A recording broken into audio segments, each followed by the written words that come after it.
we need not to fight with each other. Amaga puna bai mahota real enemy oppression to do the thom gadabane. Mana thom masu nang kuba kubiyo aina thom masu mana kuba kujajanu. Oppression to the akoina fadana attack taw matam dane. Akoi gi sigi lay apik pa identity myam su oin kai khraga hana gi leramba pak chaung leramba identity to the mafam tang dana mu changjalakane return torkane. That is part of the resurgence that we talk about at PRJ. Aduna oppression no hana fight tawgadabani instead of fighting with each other or among each other. Adu identity ki matang je wari sakan sida hujik manipur da kana issue ma thoyi si maitai si scheduled tribe oigadamni oiroi sida praja gi kari state lai. I think akhoi gi lebak she train lakadore plane myam paire adagi ka hetare khoi ta seng na manipur se minority oina yam pikna lei ne sida ka hetare demographic avalanche haitare ama thomjala kadori aduna sigi pose ngak thokna na ba koi khulai myam am sangani khulai se nauri oi bi ai adagi thang oi bi ai ten oi bi ai top oi bi ai ko I think that we should acquire all the weapons, as many weapons as possible, whether it is ST or ILPS or whether what could khulai were kadoi Aduna, I think we should definitely, as long as it doesn't infringe on other people's rights, I think we should acquire it. That's what I believe. That's what I think. Oh, question si mayam de lei de amsu wari sajanin gani adu matam sina ya silak trabani last to gi society gi lei na gi linkat chagi bagi matungin haitane ko gi ideology haitane ko society thajabi matungin question ani khakta hangjang de ko why ani khak hajar to why sida tabada tamona khwai gi han ba amogi wakal da laksaba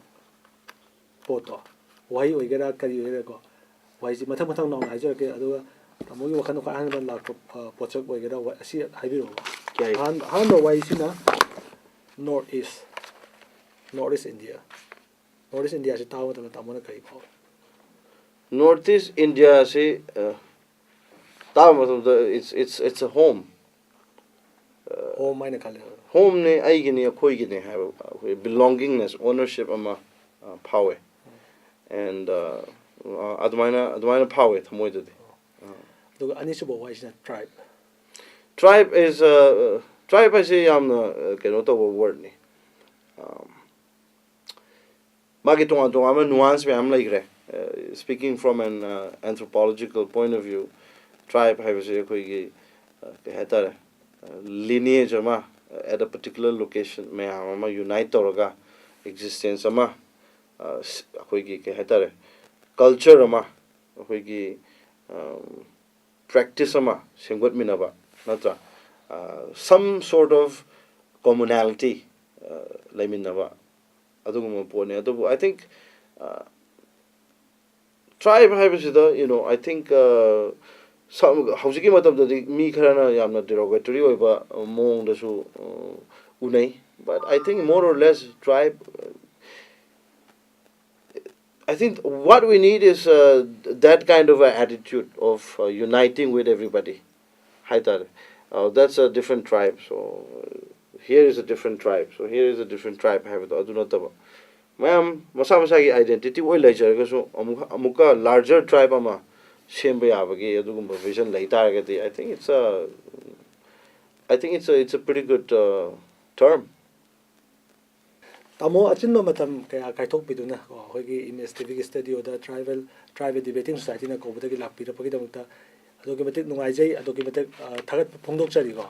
ado question si yamna su hangjaning mani khannaning ba mayam ga su leiri adu ngasi di matam na su ya da badagi swai da sum techin jarasi haina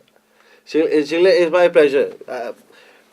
Kaubirapagi welcome to Kaubirapagi invite to Kaubirapagi aina hena haraujo puksei thank you so much matung da su yaragadi amuk discussion ji makha chathana ba sure absolutely tawiners matang sida koi gi tribe debating society na tribe speaking haina sinjaba interview asigi ahan ba oina tamo iren ro lai chombam unabagi interview sing matang sida losinjarage yengbiri ba miyam punamak tagisu kaina na ba yathang ni jari